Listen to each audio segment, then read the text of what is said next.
দেখেন আসলে একটি কথা না বললেই নয়, নাটোর জেলাতে এখনো কিন্তু তৈরি হওয়া আছে এই মাটির ঘর। এককালে আসলে আমাদের মাটির ঘর ছিল, কিন্তু আমাদের পাবনা জেলায় এখন কোথাও নেই, কিন্তু নাটোর জেলাতে এখন অনেক আছে। কিন্তু আপনাদের একটি কথা আমি বলে রাখি, মামুন ভাই এখন ভিডিওর মধ্যে না আসলেই নয়, আসেন।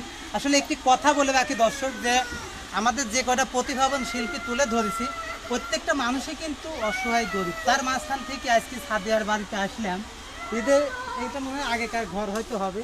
দেখেন মাটির ঘর, উপরে মনে করেন যে টিনের অবস্থা দেখতেই পাওয়া যায় না, কিন্তু এখন কিন্তু দেখতেই পাওয়া যায় না। ঠিক আসেন, হ্যালো মা আসেন।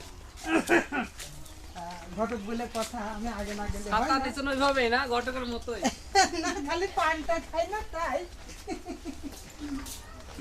ও আগে এই ঘর তোমাদের ছিল মনে হয় না? বাবা বাবা বাবা ছিল মানে এখনো আছে। এই ঘরটা দেখাই যায় না, ইতিহাসে রেখে দেবো। আপনি একদিন থাকেন এই ঘরে। মারি হেলবে নাকি আমার? আসসালামু আলাইকুম। এটা কে? ও দাদা ভালো আছেন? মাশাআল্লাহ।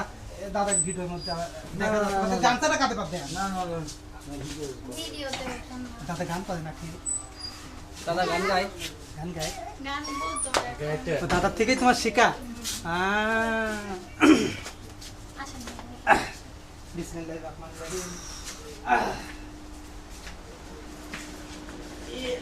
এই আপনারা আসেন না, আপনারা কিন্তু ডাকি নাই আমার শালিকা। আসেন, সবাই আসেন।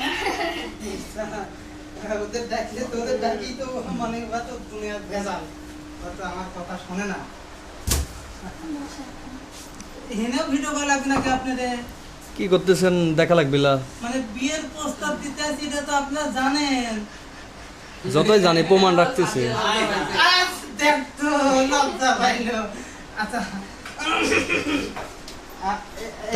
তাতে কি কাম হবে?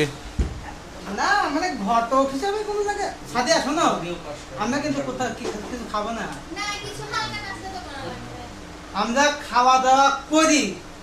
তোমাকে ফোন দিছে 1 ঘন্টা পার হয়েছে না সবাই, ওখানে খাওয়া দাওয়া করে দম নিচ্ছিলাম। দম টম নিয়ে সারি, তারপরে আস্তে আস্তে আসলাম। লোকে জিজ্ঞাসা করতে কোথায় যাবেন, তো বললাম যে খালা শাড়ি বাড়ি। না ভাই, একটু হালকা কিছু। না দাদি আসো, আমরা খাবো না। না ঠিক আছে, আসলে কিন্তু গান সাদিয়ার কণ্ঠে অন্ধ হইয়া আয়েশা সিনাটো, সাদিয়ার কণ্ঠে অন্ধ হইয়া আয়েশা সিনাটো, এতটা পথ আইতে আইতে হইয়াছে খবর, হইয়াছে খবর, আমগো হইয়াছে খবর। প্রিয় দর্শক, আমরা খবর ভিডিও লম্বা বানাবো না, পরে আমরা দেখাচ্ছি দ্বিতীয় পর্বে। ঠিক আছে, আমাদের সঙ্গে থাকে।